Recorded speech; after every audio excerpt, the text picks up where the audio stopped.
Well, getting back to the Jeff Casper biography, okay, so you grew up where? I grew up in Tucson, and I went to school there in Tucson, Arizona at the University of Arizona. So. Okay, did you go there on a scholarship? Yeah, I played there on a scholarship. I also was able to come up into this area of the country a couple times. I played in Brainerd, Minnesota in this Northwoods League for one summer, and I actually played over in Minot, North Dakota for another summer. So familiar with the area and some of the different towns in the league. No, were you drafted by the major or by a pro team? No, I never played professional baseball. I went after my final year at the University of Arizona. I tried playing a little bit, and the very next year I went into as a graduate assistant at the University of Arizona. So. Okay, so you maintained your college job down there. First base coach, third base coach? What? At the U of A, I coach first base. Okay, okay. Now, do you have aspirations to get into the low minors, cut your teeth, and then work your way up through the ranks? Well, my plan is really to stay in college baseball. Right now I'm working for one of the best coaches in all of college baseball, Andy Lopez, down at the University of Arizona, and he's been an outstanding mentor for me to learn under, and continue to learn under him more, and eventually, just continue to rise up in the college baseball ranks. Now, Barry Bonds, he was an ASU, right? Yeah, he was a Sun Devil. Okay, okay. So how many, what players in the last 10 years have come through Arizona that the viewers out there might be familiar with? Scott Erickson, JT Snow, Trevor Hoffman was actually a shortstop at the University of Arizona, now obviously a closer. Gil Heredia for the A's, Craig Lefferts, and more recently Ben Diggins, who just came up with the Milwaukee Brewers, a right-handed pitcher, traded from the Dodgers to the Brewers, and Josh Pierce, who just came up with the St. Louis Cardinals. Okay, great. Well, now in today's News Tribune, there's an article about how the players are getting frustrated always being a run or two from, winning the game. Now, how is this team gelling together, and what can we expect in the second half of this upcoming season? I think the team's gelling together well. We've added a few pieces. We have a couple more pieces coming in the next couple days. And hopefully, like I said, the end of this first half is really for us to gain momentum to make a run in the second half to give ourselves a shot to get into the playoffs. So, Bobby McCarthy, owner of the Duluth Huskies, do you get to talk to him often about maybe players you need? Is there discussions like that go on with him or Craig Smith, the general manager? With both of them, yeah, we talk often about where we're at and what we need to add and those kind of things. But they've given me kind of the authority to go around and recruit and find out the players we need to make this work. They've been very, very supportive. Great, that's fantastic. Jeff Casper, this has been fun. We'll have to do this again. Thank you, appreciate it. Love to do it. Yeah, and good luck tonight, and especially in the second half of the season. Thank you very much. We're going to get a first place Duluth Husky in the second half, Johnny. Well, there we go. Jeff Casper, thanks for coming on The Average Guys. Appreciate it. Thank you very much, guys. All right. And we're back, and it's player introduction time, Johnny. Welcome to The Average Guys. Guys. Hi, thank you. Okay, and who do we have here? I'm Jimmy Langley out of Northern California. I'm Lee Ring from Seattle, Washington. Chris John from Colorado Springs, Colorado.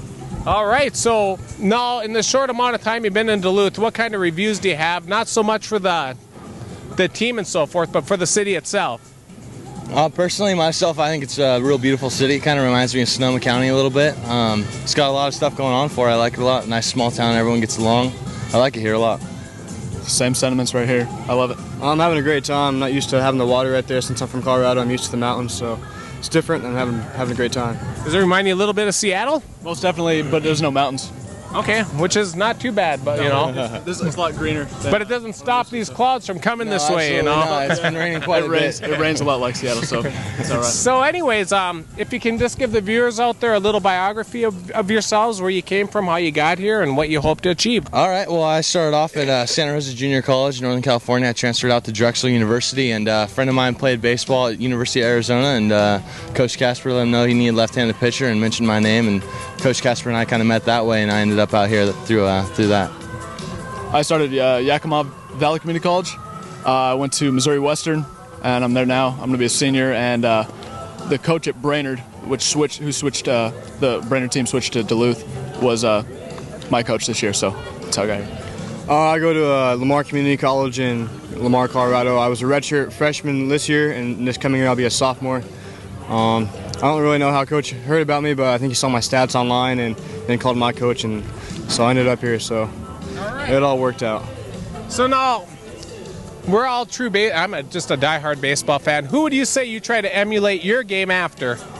As a pitcher, I always try to emulate my game after the best that's out there, so I kind of try and focus, see what Greg Maddox do and Roger Clemens and Randy Johnson, guys like them, and try and learn from guys like that. I wish I had their stuff, but just try and work as hard as they do and do as good as I can with what I got. Well, Maddox, if it was maybe like a year or two ago, he's not off to the best of starts. Or he still works harder than most any pitcher out there, so you gotta love and respect that. Absolutely. How about yourself? Can't really say much better than that. So that's exactly. I want to work as hard as I can, just like the pros. So myself, I watch a lot of the soft lefties in the pros, like Tom Glavine and Jamie Moyer, guys like that.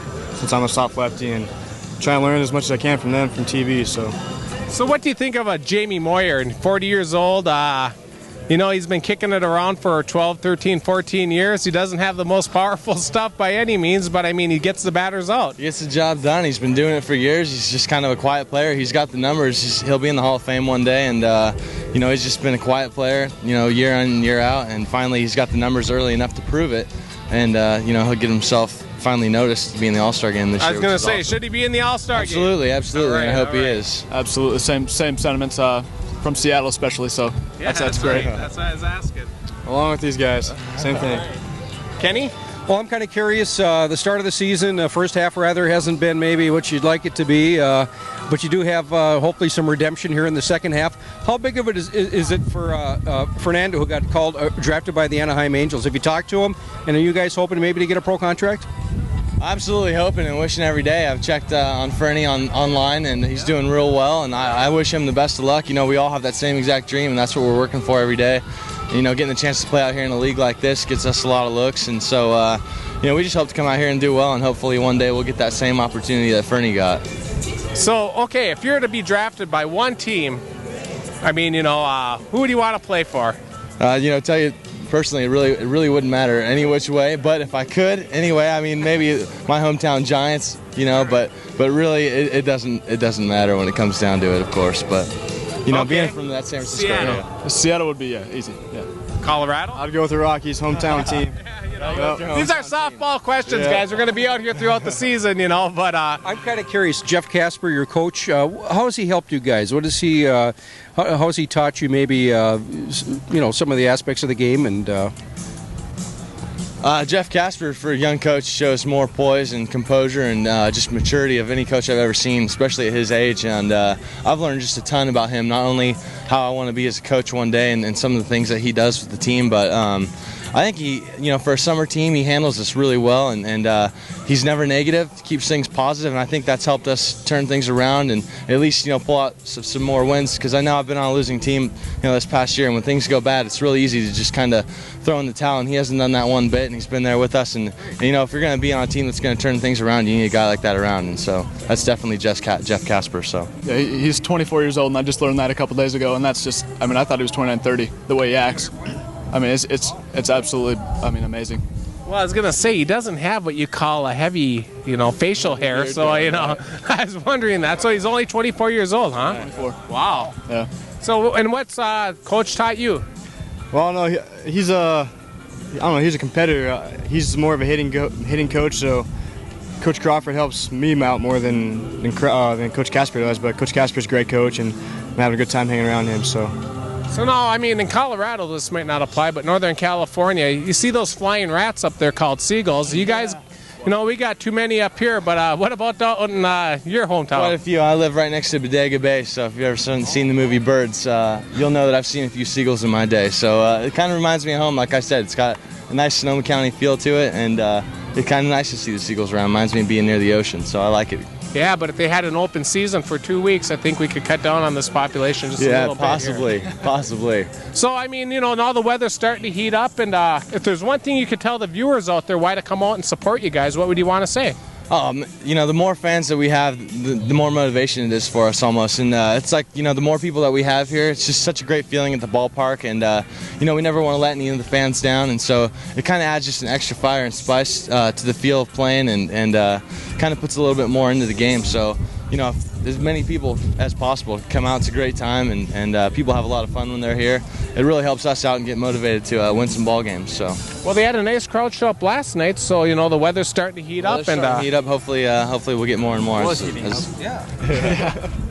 Well, thanks a lot, guys. Good luck tonight. How the bus ride's been? Oh, not bad at all. We got a nice big charter bus. All right. The buses aren't bad at all. So Bobby takes care of you guys, absolutely, huh? Bobby's Absolutely. great on All the right, bus. all right. Good luck tonight. And once again, your names? My name's Jimmy Langley. Lee Ring, Chris Johns. All right. Thank you. All right. Thanks a lot, Thanks a lot. Here we are with average guy viewer Eddie Gleeson, Fast Eddie, who's got something, who came up to us and had an announcement to make. And Kenny, this is breaking material that. Well, we were talking, and I said, I hope you remember the things that you told us just before we turned on the camera. Why don't you go ahead and tell the viewers what your thoughts are and the idea that you have? Sure. One of the things, I'm an old Duluthian that just came back after being away for 30 years. I have a son. One of the reasons I moved to the great state of Minnesota and back to my proverbial hometown is because my son is developmentally delayed. And because of all the services that are or were available up to this point for my son, this was a place where we thought he should spend the rest of his life. All right.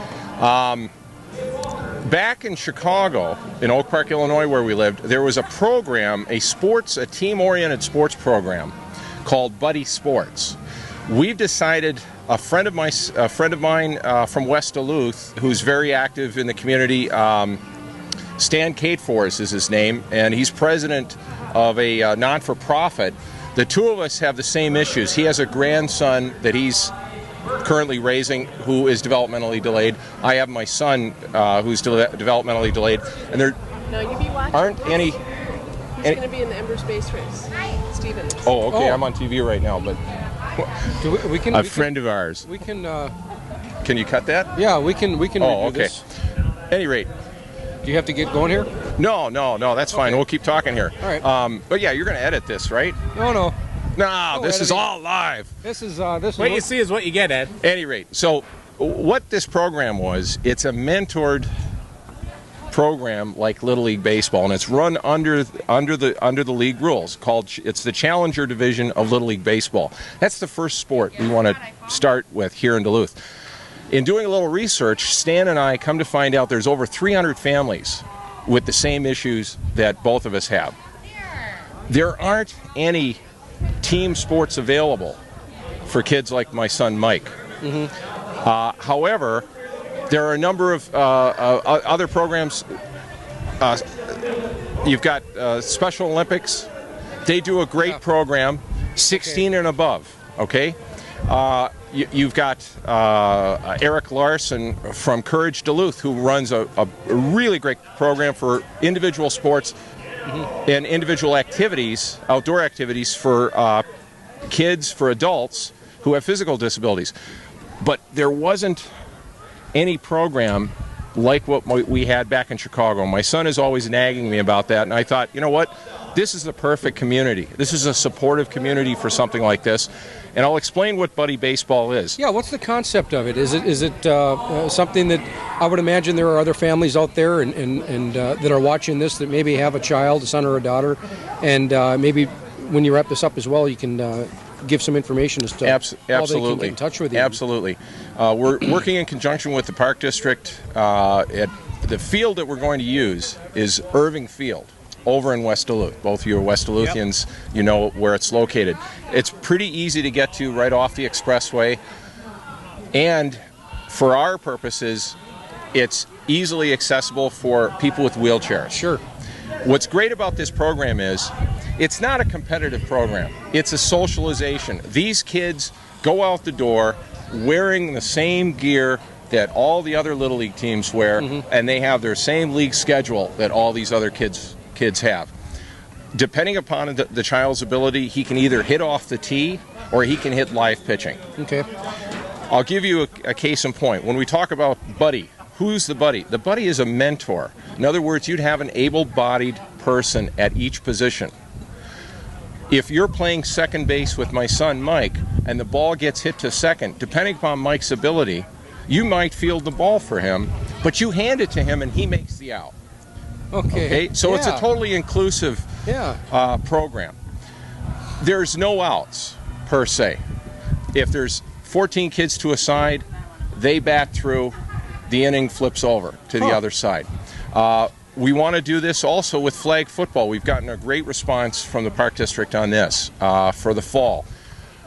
Indoor floor hockey in the wintertime, as well as in the spring, we'd like to do a soccer program. And the soccer program is actually within the hockey rinks themselves. Okay. So the ball is never out of bounds. And you brought this up earlier. It's similar to what the National Major Indoor Soccer League is run. But this is a program. The reason we named this Twin Ports Buddy Sports is we wanted to include people over in Superior as well, because they have the Challenge Center over there. They have a number of people. One of the concepts we want to do with this is we want to take some of those athletes out of Special Olympics. And by the way, I have Special Olympics on my board, as well as Eric Larson from Courage Duluth. What we want to do is we want to use some of those older athletes as coaches. So they'll coach the teams with the support of mentors or buddies. There you go. So things right now are preliminary. Yeah, they're preliminary. You're going to have a season this year? We're going to have a season. We're going to squeeze in about 6 games. We're trying to get it up and running hopefully by the 16th. You should hear something within the next couple of days, or probably after the holidays. My partner's out of town right now, but he'll be back on Monday.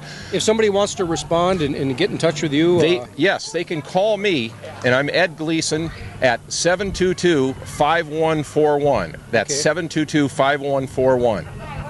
And we've got a lot of support. We have. Tell us, you were talking earlier about the Chicago Cubs, the Minnesota Twins. This is so back in Chicago.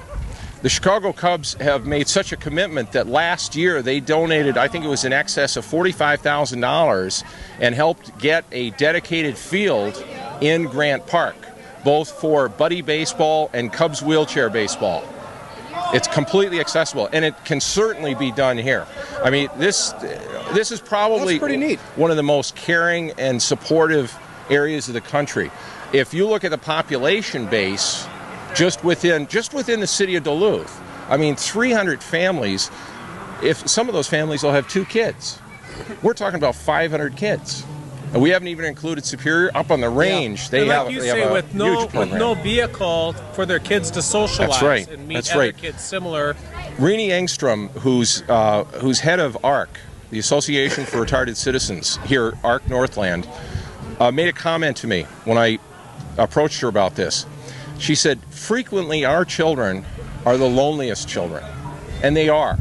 Because my son doesn't have his buddies as neighbors around him. He doesn't have kids with the same issues. The only time he's seeing those children is at school. Okay. And because of what's going on, because of the state budget cuts, and because of what's budget cuts going on within the city of Duluth, through no fault of their own, we've decided we're going to engage this, and we're going to go after the help necessary to get this going. And I certainly think it can be done.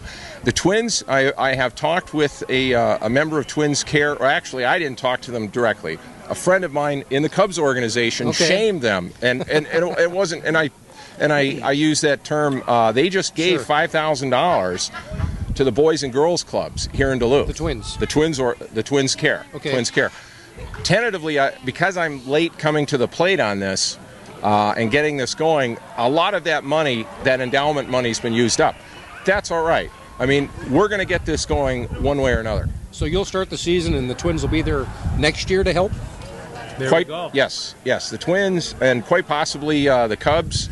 And, you know, I've got some great ideas and great feedback. The Timberwolves are a good organization for basketball, for local community support. And I've gotten a lot of encouragement from Bobby McCarthy and Craig Smith. Great. Here at Wade Stadium. And fortunately, it's not raining here. Hey, we're maybe going to dodge some rain. Ed, thanks so much again. The name of the program is Twin Ports Buddy Sports. And a phone number to contact you if they want to get involved? 722-5141. Okay, and we'll talk more about it at the end of the program. Maybe if they want to leave a comment on the average guys, and we'll get in touch with you, that type of thing. Absolutely. Or they can contact me on the website. We don't have a website yet, but John Winters. There is a legitimate home run That's a by home run. The opposing team. Yep. Unfortunately, the Lumberjacks just jacked one out of here, probably about at the, I'd say about the 3:55 mark. Any rate, guys, thank you very much for giving me the time and effort. We're going to follow up, and when the season starts, let us know. Oh, yeah. I'll count on that. I'll count on that. You two would look good as umpires. There we go. Thanks, Ed. The other thing I wanted to mention was you can contact us via email. If you can't get through on the phone, you can call us or you can email us at TICUBS, TICUBS, @yahoo.com. Cubs. Cubs. All one word. All one word. TIE. TICUBS, Tigers and Cubs. Tie Cubs. Tie Cubs. Okay. Like Ty Cobb. Okay. That mean player. Okay. Ty Cubs. You got it. TICUBS at yahoo.com. That's it. Great. Guys, Johnny, thank you very much. Ed. Eddie. Thank you. Thanks. We're looking forward to following up with this. You bet. It's a great day for the Irish. And we're looking forward to seeing you. Bye-bye. Thanks. That's Eddie Gleeson. Never know who's going to be down at a Huskies game, and here we are with UMD hockey. I know. With UMD hockey coach Scott Sandelin. Thanks for coming on The Average, guys. My pleasure. Thanks, Scott. You bet. So, a successful year. I mean, when they hired you and you came on board, we've been doing the show for 5 years now. I said, Bob Corrin, who's now leaving us, I said he knows what he's doing. Bob's built a winner, throughout this whole program. How vindicated was it? You're taking some shots, making some of the hard decisions, but you've seen this team, the last few years, it's been building, and by the end of the year, you guys are on a roll.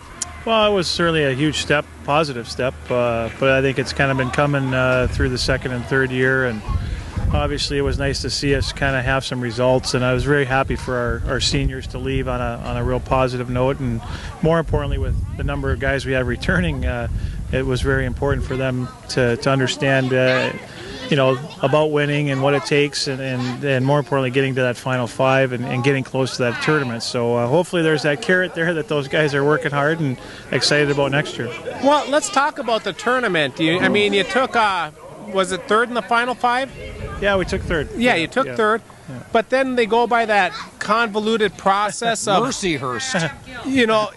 They get through that convoluted process of determining, by rankings and strength of schedule and so forth. Yeah. Teams that were in there, you guys should have been ahead of. Is there any way they can fix that, or is this just the way it is? Well, it was, we knew going into the tournament what we had to do to get in. We had to win 3 games, and that was, assured us of getting into the tournament. But, we did hear that if we won 2 games out of the 3, we might have an outside chance. But it's just the way the system, our strength of schedule wasn't as high as some of the other teams. We played our 8, 9, and 10 teams in our league 12 times, and we had some losses to Bemidji and RPI, and those are games that hurt us. And they also took out the criteria of the last 16 games of the season, which obviously was very good for us. So we kind of knew where we were at, and I didn't really say much to our players. We kind of just figured we're going to go down there and have some fun and try and win 3 games and make sure that we're in there. You had a freshman goaltender, Isaac Reichmuth, that really stepped up for the team this season. How much has he meant to this season? Is he going to be here through his senior year, Scott? Well, you never know. Certainly, people tend to forget that college hockey, we're here for development, and we want those players to move on. And if they get an opportunity to move on certainly sooner than their 4 years, then we hope that they can do that. I just think it's great for our program, and hopefully, if it works out for Isaac or any player, I think it's what they're here for. But he definitely had a great year. And you never know right now with the NHL and what's going on with their collective bargaining and agreement and a possible strike in a year. And I think that could help us actually in the fact that we could keep him here for at least 2 years and 3 years, and if we can keep him here for that'd be tremendous. But hopefully it works out for him. I'd love to see him get an opportunity to make the money he could make, but he's still got to prove himself here, and he knows that. But we're very lucky to have him. How big is it for Scott Sandelin, being a Minnesota native, Iron Range native, coaching here at UMD, working within the Minnesota system, and now you've got your extension. Bob Corrin took care of that before he left. It's got to be quite a thrill, huh? Well, again, I was, at North Dakota, and certainly that and I said it a long time ago, in the two jobs that I would certainly, love to be a head coach at, or obviously that one where I played, and this one where I grew up watching and almost was a Bulldog. But it's exciting to be back here. I mean, I love being back in this area, and, I'm very fortunate to get an extension. I feel very lucky about that, and I want to hopefully stay here for a long time and continue to build the program. And, the ultimate goal is to win a national championship, and that's something that's never been done here. Well, they were real close, back in 83, 84. Bowling Green got in the way in that overtime, triple overtime. The ladies program, Shannon Miller, and what they've done has just been outstanding. They had an opportunity again to go out and see the president along with the Minnesota Gopher champions, men's, of course. We had a little friendly argument going here.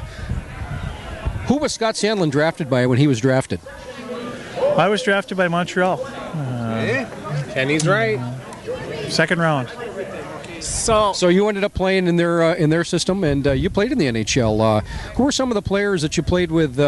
You played with Claude Lemieux? Played with Claude Lemieux. I played with Patrick Waugh when he broke into the league. A lot of guys. I'm just trying. You're catching me off guard here. Are some of these guys former and current NHL players, people that you keep in touch with, maybe have conversations with from time to time, being that you're a coach, maybe some maybe a name they might give you or something of a kid that...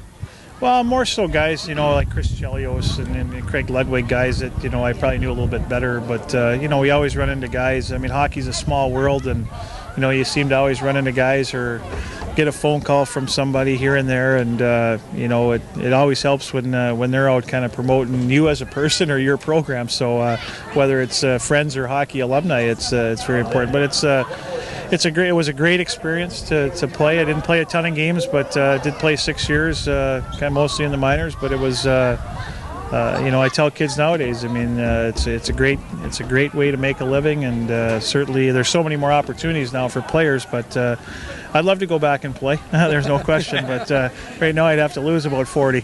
Well, let's talk about the collective bargaining agreement in the NHL. How much trouble is pro hockey in, would you say? Right now, I think it's in a lot of trouble. I think the biggest concern, you look at the teams that made it to the Stanley Cup, the final four teams. Two of those teams were two of the lowest payroll teams, and it's like anything, whether you're at a school or you're running a National Hockey League team. You're certainly going to look for. I won't say the cheapest way, but you're going to look for the most efficient way. And I think right now, there's some teams that are already, if you look at Ottawa and Buffalo, and teams that were looking at bankruptcy and kind of getting bailed out. And, you worry about those teams, and that if something like this happens where they don't have a year, you're not going to have a lot of those teams. And, it's a couple of the Canadian teams have always, you've heard that for a number of years, but you just hope that doesn't happen, and hopefully that smarter heads prevail and they get something worked out. Because right now I think hockey's growing, and certainly I'm a little biased being a hockey guy, but I'd really hate to see it not materialize into a season down the road, because I think there's there's so many players that you got to take it's their livelihood. So, but you got to take a team like the Rangers and try to control their irresponsible spending. Yeah, I think that's something that, I think it's been, I haven't been that close to that, but you hear things here and there. But, there's no question. It's like a lot of the pro sports, they're getting out of hand. And, certainly these athletes are being compensated very well. And having been one, you're never going to say, hey, they don't deserve that. But, sure. But I don't think it's fair to the fans, because it drives the ticket prices up. As far as bringing families to games, it's tough, and people really enjoy watching pro sports, whether it's hockey or anything, and it's getting to the point where it's not cost effective at all. Well, Scott, we know you're here with your family. We just real quick, I've got a question, John. We'll get to your question as well. If you could talk about, you lost some seniors this year. Johnny Francisco's the first one that comes to mind. You could talk about some of the guys that you lost this season, what they meant to this team, this organization, how much you're going to miss them, and maybe some of the guys that are coming in that the News Tribune is writing about, and how they might fit into this program. Well, obviously, when you lose seniors, it's hard. But again, it was great for those guys, because it was their first winning season, and they got to get to the Final Five. And John was our captain and had a a real good year for us. Drew Otten, another warrior. I mean, the kid shows up every night. Matt Mathias, unfortunately, during the middle of the season, hurt his knee, but was playing well before and after and scored a huge goal for us against North Dakota. And Robbie Anderson, who as a senior, went through the first half. Certainly it was disappointing for him because he's a senior, and Isaac kind of stepped forward, but he won some huge games for us down the stretch. And all those guys, they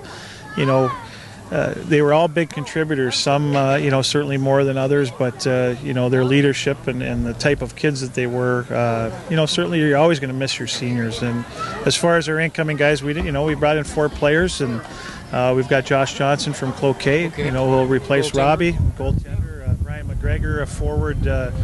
Played up in Vernon in the British Columbia Hockey League, and was got a lot of offensive skill. Had 46 goals last year.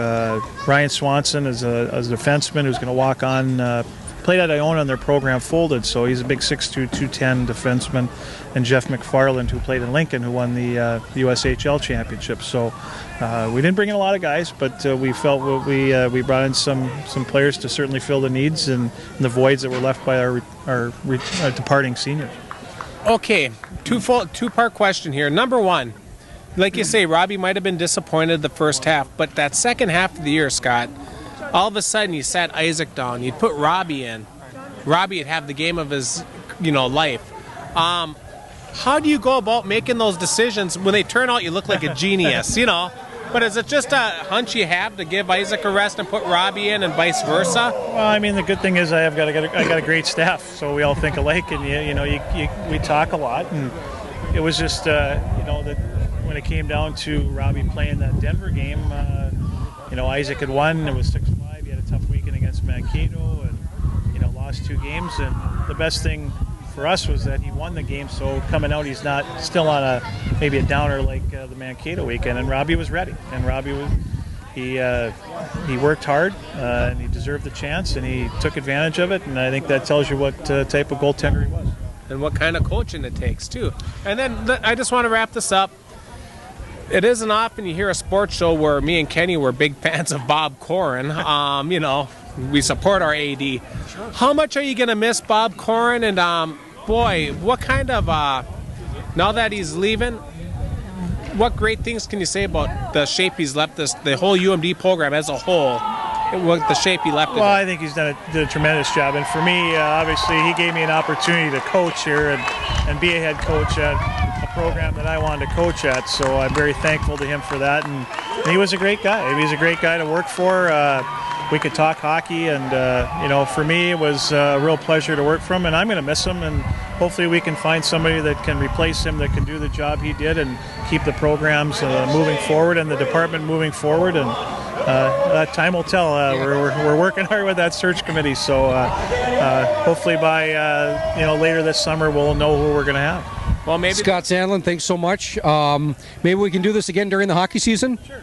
One final question for Scott. Jaguar, MVP, he got the Conn Smythe. Should it have gone to someone else, maybe? Well, I was kind of thinking Brodeur was pretty good too. I mean, 7 shutouts, but no, it was kind of nice. I mean, certainly he had an outstanding playoff, but I think either one of those guys were very deserving of it. But and you can't forget some other players. Jamie Langenbrenner had a tremendous playoff Cup too. for Cloquet native Jamie Langenbrenner. So I was kind of. But you got to root for some of those northern boys. But you got to give it up to the Devils for having the class. I mean, the fans up in the stands were booing, but the Devils were applauding them, and that's what it's all about. Is sportsmanship. I've said it before, and I'll say it again. Jamie Langenbrenner will look awfully nice in a Wild jersey. There we go. Scott Sandlin, thanks so much. I'm going to stay on that one. Thanks again. That's management's decision. All right. Thanks, guys. All right. Okay, finally we get him on the show after hyping him up, and I tell you what, thanks again, Scott. Thanks. And we'll be right back. How did you get into journalism? How did you end up at the news? If you can give the viewers out there a little background about yourself. From northwest Minnesota, a little town called Stephen, kind of by Crookston or Grand Forks, North Dakota. And, you're Minnesotan? Oh, yeah. Right. Oh, yeah.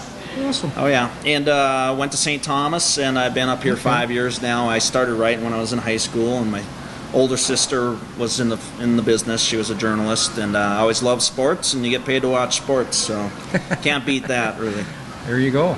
So you went to St. Thomas? Yeah, and it's been 5 years up here. I just had my 5th year anniversary, and my boss is taking me out to eat. So where should I have him take me? Wow. Yeah. Well, you got to Have go. them take you to T-Bonz. T-Bonz, yeah. Have them take you to T-Bonz. I've had the food here. It's good. Oh, God, it's great. Oh, yeah, the wraps. Yeah. I mean, you know. 10 Well, cent you might wing want to night. go all the way to the top and go to the Radisson. I don't know. Yeah. The Pickwick's always a good choice, too. That's neat. You That's know. neat. I like to say the more expensive, the better. What kind of exciting things took place when you were down at St. Thomas? Oh. Highlights. That'd be off the record. Okay.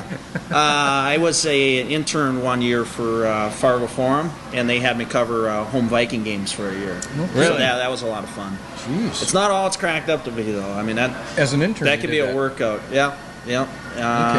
They're pro guys. They don't all want to talk to you. Yeah. We talk to high school kids here, and they're great. You know, of course, they love to talk to you. But the pro people, they got the chip on their shoulder. Well, me and Kenny were down covering the Falcons and the Vikings game when Vic ran back that 50-yard, Yeah. play. And, Chris Hovan wanted nothing to do with an interview. oh, God, none of them. Well, now you're getting paid for what you're doing, and I think, John, you're doing a heck of a job. And I've got the Friday, August 15th edition of the sports page here from the News Tribune. Anderson back for some home cooking. You wrote this story about Duluth native, of course, Greg Anderson came back to race at Brainerd and NHRA, and we'll talk about that. He won that event, by the way, and currently the points leader in Pro Stock's standings.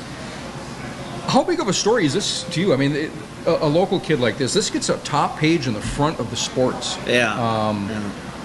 One of the things since I've been up here, I always thought auto racing, you go to any of the tracks around here, especially Superior, there's more than 1,000 people there any given Friday, and we weren't doing a whole lot with auto racing when I first got up here, and I'm like, if we're going to try to meet the needs of every reader, well, we should be covering that more, at least give them something more. And then we came out with an auto racing page on Fridays. I don't know if you guys have seen that. You sure did. Yeah. I have seen it. It's hard to miss it because, for instance, this edition here takes a page and a half, maybe a page and a quarter. Yeah. And this was a great article here. You got some great photographs of Greg. Sitting around the house. There he is, hugging his mom. That was a back good home shot. in Duluth. And 79 Denfeld grad, so he's no I'm a stranger to Denfeld this grad, area. so, you know. Yeah. One of the things that is stated in here, again, you're talking to Greg Anderson, this is my home race in my home state. We are going to have tons of family, friends, and old buddies with us this weekend. It's like the high school reunion I was never able to attend. If I could win this race in front of all my friends, family and friends, it would be one of the biggest thrills of my life.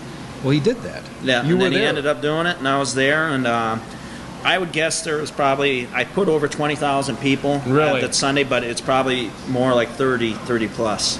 We're Okay. at that. I don't know if you guys have been out there, but I've never been it's to Brainerd. pretty incredible. To the, it's pretty See, I incredible. expected him to be out there at some point, you know. And Yeah. Me? You just Yeah. hear the ground rumbling, you just feel it. Shame on me. You know, being the big Greg Anderson fan I am, and I can't say I've been a racing fan for a long time. You know, I've started getting into NASCAR in the last several years, but NHRA, I couldn't have told you nothing about NHRA 3 years ago. Steve Anderson, Greg Anderson's brother up at Luther Egebrecht, he just happened to be talking one day. I was flipping channels and I saw this guy who had just won the event at Indianapolis. I can't believe I won this race, Greg Anderson. I thought, boy, that guy's pretty excited. Well, I overheard Steve Anderson talking about it. I said, Steve, what are you talking about? He goes, Greg Anderson, who won at Indy? What was this, 2 years ago? Yeah. He said, that's my brother. I couldn't believe it. I was just floored. So that's how I kind of got into it and started following it. He's gone along. I mean, he's, gone along. He's taken it to the top. Oh, he sure has. Yeah. I mean, just a come a wonderful long story. ways. And he had a former crew chief that he worked for and a good friend who died at the racetrack there. And he dedicated the race, John Hagen. Yep, that's right. Yeah. 20 years ago. It's almost right to the day almost. So what things were you and Greg talking about after the race? Well, he was real emotional. I don't know if he? you saw any of the footage of that, but he was real emotional, dedicated it to his old friend, and it's almost 20 years to the day, and that John Hagen's wife and kids were there, and oh, really? it was a pretty big deal for him. And of all the people I've interviewed, he's got to rank be one of the nicer guys I've interviewed. He's just kind of that aw shucks kind of guy, and well, as most racers are, unless you're Jimmy Spencer. Yeah. But yeah, what's going on there? He punches Kurt Busch while he's sitting in his car. Yeah. I mean, attack the guy when he's standing so he can either fight back or run. Yeah. Yeah. Is that the story? Did he hit him while he was? That's what I heard. I think so. He I was thought sitting it in was- his car, Yeah. and he reached through the window and punched him. And he's twice his size to begin with. Yeah, I didn't bloodied him realize. up. Appealed the decision by NASCAR to kick him out of the next event at Bristol. He's going to race in all 3 events. Winston Cup, Busch, and the Truck Series. Yeah. He appealed the decision, and they said, "Nope, you're not going to drive." Bush's team was upset because they didn't think he started it, but he's still on probation. Yeah, He's like, probation for what? yeah, You know? for sitting in the car and getting punched. Yeah. So there's been animosity between them two, but getting back to Greg, how many writers were covering this along with you? I mean, how big of an event is? Star Tribune was there. They had a guy there. Brainerd, of course, covers it. I don't think Pioneer Press had anyone. They have such a media machine there that helps get the information out, and they actually, I think, possibly do the actual write-up for the Associated Press, and then that goes on the wire to all the papers. So they treat you well at those. So when it comes to Associated Press, how do they pick up those stories? Do you just put those stories on, hoping somebody picks them up? Well, or like do they ask for things? The Lou's part of Associated Press. All the papers are part of that, and our stories will go on the wire, and then they just become part of the Associated Press. You know, and any paper out there If that they want to pick it can up, pick it up, they can Okay. pick it up. Can you tweak it up a little bit and add some local flair to it? I mean, whatever goes on the wire, it's going to be our story. You know, they might edit it some, but you don't want to take sides. But I knew if Anderson won, well, that's a no-brainer. Yeah. That's my lead item. That's a good story. You know. Now, if Anderson hadn't won, what would I mean, this is just trying to... Plan B. Plan B. A lot of those guys they're real chatty.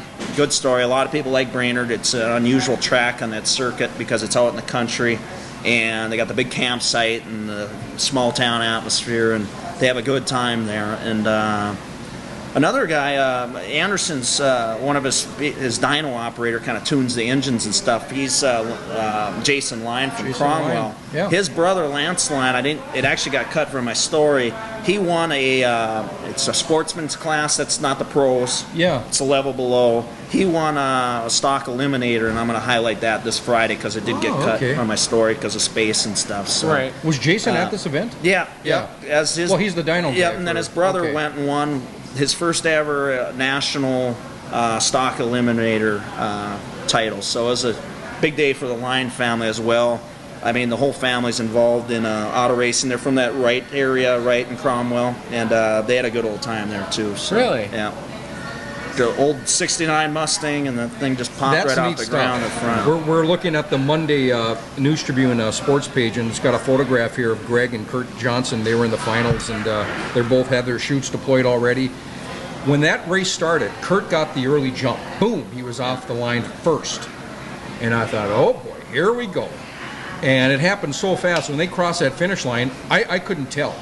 They're watching it on TV, and all of a sudden the yellow winner flashes up next to Greg Anderson's name. I jumped out of my chair. Well, this article here, John, you say that Greg Anderson woke up at 4 a.m. Sunday. Now, were you just talking to him? You weren't sleeping with him? Or No. I got that all from him, and then you just kind of... So he just told you that he... he just kind of described it, and then you just kind of try to put yourself in his shoes, and then you run with it, Well, it's a great story, great coverage. I thought you did a heck of a job. I've been paying close attention to that Friday sports page. And I'll tell you what, it's loaded with racing. How busy is that a sports room, the newspaper, when you guys are, it comes down to crunch time to get this page done? The summer's a little less hectic. Last Friday, we only had 2 guys putting out the paper. Last Friday, no, actually, I think maybe it was Thursday. There's a race over in Superior, and only 2 guys. They were really busy on that Thursday night because there was all kinds of different things going on. Actually, it was Friday night, last Friday night. Race in Superior, I was at that. I had my story. It came in at like 5 to 11 or whatever. They had to throw that on the page. They read it, throw it on the page, and then they had all kinds of other stuff going on.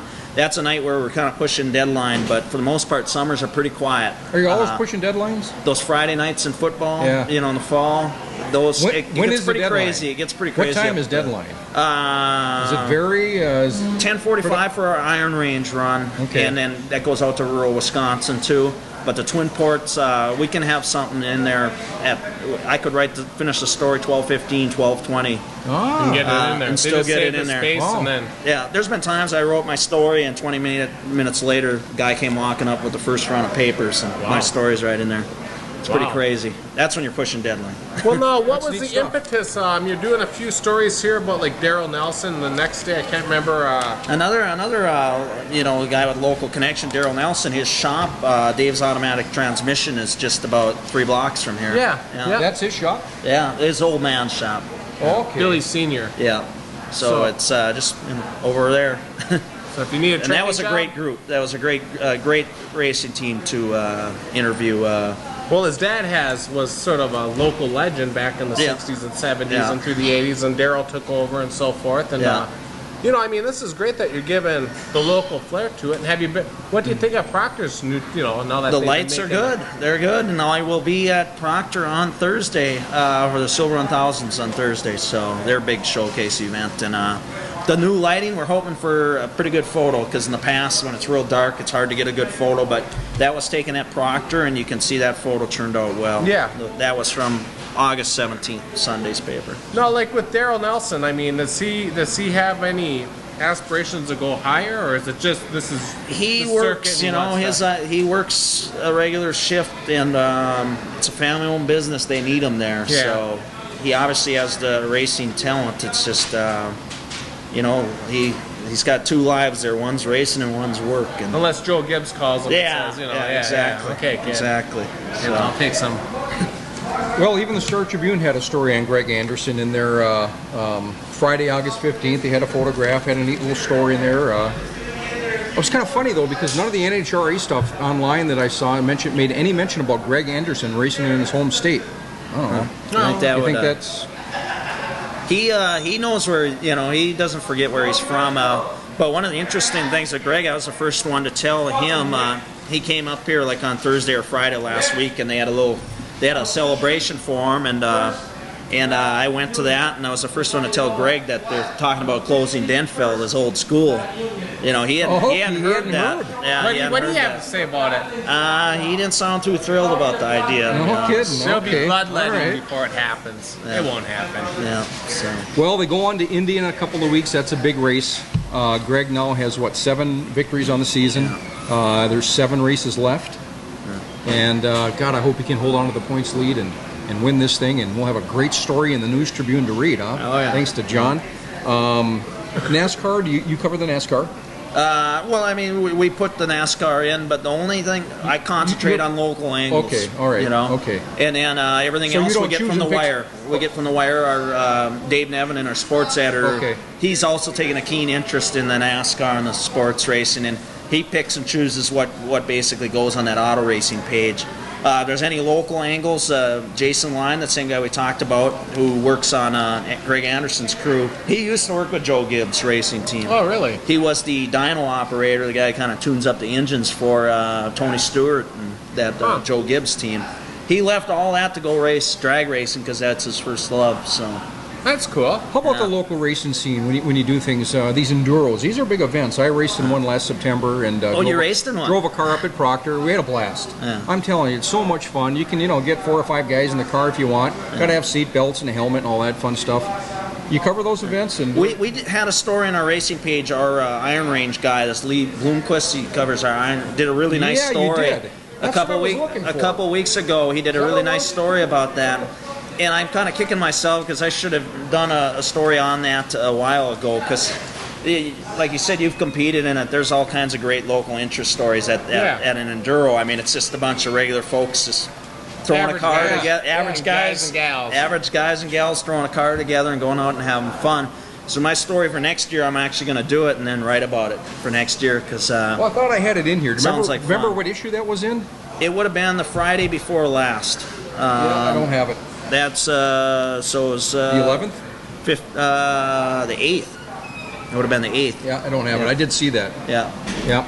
That- 2 full pages. Yeah. I mean, if you're a racing fan, and the Duluth News Tribune definitely has you covered. Fridays, is the big racing.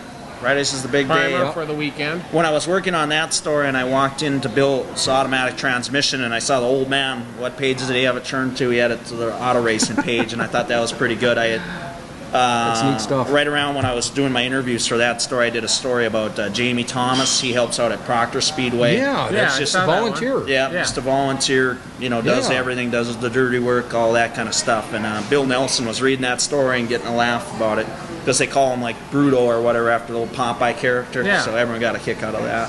That's quite a story. Story. I mean, a guy that's basically dedicated, almost 3 decades of his life volunteering up at Proctor Speedway, and invaluable. And the people who gave me the story idea were actually our 2 females that work up at the sports office. Jamie calls in every Sunday, and Barb, our clerk extraordinaire up at the office, takes these calls from Jamie. Oh, He calls okay. in the results. Okay. And here I'm looking for an idea for this week's auto racing page, and they're kind of like, well, he should do one on Jamie Thomas, Yeah. the behind-the-scenes guy, and that story was well received, and most of the The one stories who makes are. things move but never gets recognized Yeah. for, Yeah. his volunteerism. Gotta highlight them too. Oh yeah, absolutely. But now, just to change gears, now fall's coming up, and you're saying before we came on, football season's coming up. Oh yeah. People talk to us and say, well, you should cover more local, but now you get paid for this for a living. I mean, between everything I do, I'm raising 3 kids. How do you prime yourself? They got so many teams. I mean, you have your local teams, not even your Denfeld, East, Central, Gotta Marshall. prioritize, I would imagine. We go Herman all the way up to Collins, International Proctor. Falls. Right. Yeah, I mean it's crazy. It's crazy. We just try to cover what we can, and we might have 2, 3. We even had 4 guys out on a Friday for football games, and people love it. I really enjoy it when I get back to the office and I get that first run paper. It's Saturday's paper, but we get it on Friday. And you see all those summaries, and because everyone's working hard back in the office on those Friday, we take the call and I got this in this game, and they type it all in, and I enjoy it especially because I cover the high school football. When I come in and get that Saturday paper, and you open it up, and it's just one full page of different football scores, and it's quite the effort that goes into putting that together. Who sends in the line scores on who scored? I mean, a caller at the home location. That's the home team's job to call that in. Except for every game, except for the games we cover, then obviously we take care of it. So when Cherry's playing, they call down there and say that so-and-so from this scored out. Yeah, like Cromwell's playing at Cherry. Cherry's in charge of calling in the summary, giving us some stats. Okay. And then we'll have someone back at the office type all that in. Wow. So it takes a big effort. Friday nights, we basically have everyone in the office are covering something. If you've just joined us, we're with Jon Nowacki. Duluth News Tribune sports writer. Yep. Jon Nowacki. John, you're wearing a grandma's finisher shirt. Oh, this was a long time ago. Okay, you did. No, actually, you did finish. last summer I. You did finish. Did finish it. The 26. I got to about mile 18 or so and started running, and people. I gagged out a little early, but people kind of say, "Well, how tough was Lemon Drop Hill?" When I say it wasn't too tough because I walked up it, that's about all I had left in the tank. But it wasn't so tiring as much as hard on the legs. You don't realize your shoes are too small until about mile 18 or 20. You crossed the finish line. Yes, but I crossed the finish line. I got my finisher shirt, and I did it in under, I don't know, it's like 340, something like that, 345. That ain't bad. It was all right. So Huh. I was on a 7-minute pace, but I couldn't keep that up. No. I'd have a hard time biking 26 miles. Well, I tell you what, if troopers were after him, you could cut through the woods and they wouldn't catch you, man. That would increase my time for sure. But I mean, it wouldn't be the first time either. But I mean, how are things looking for do you have any preseason favorites for the? For football, Denfeld should rebound. They only won a couple games last year. How about those Trojans? And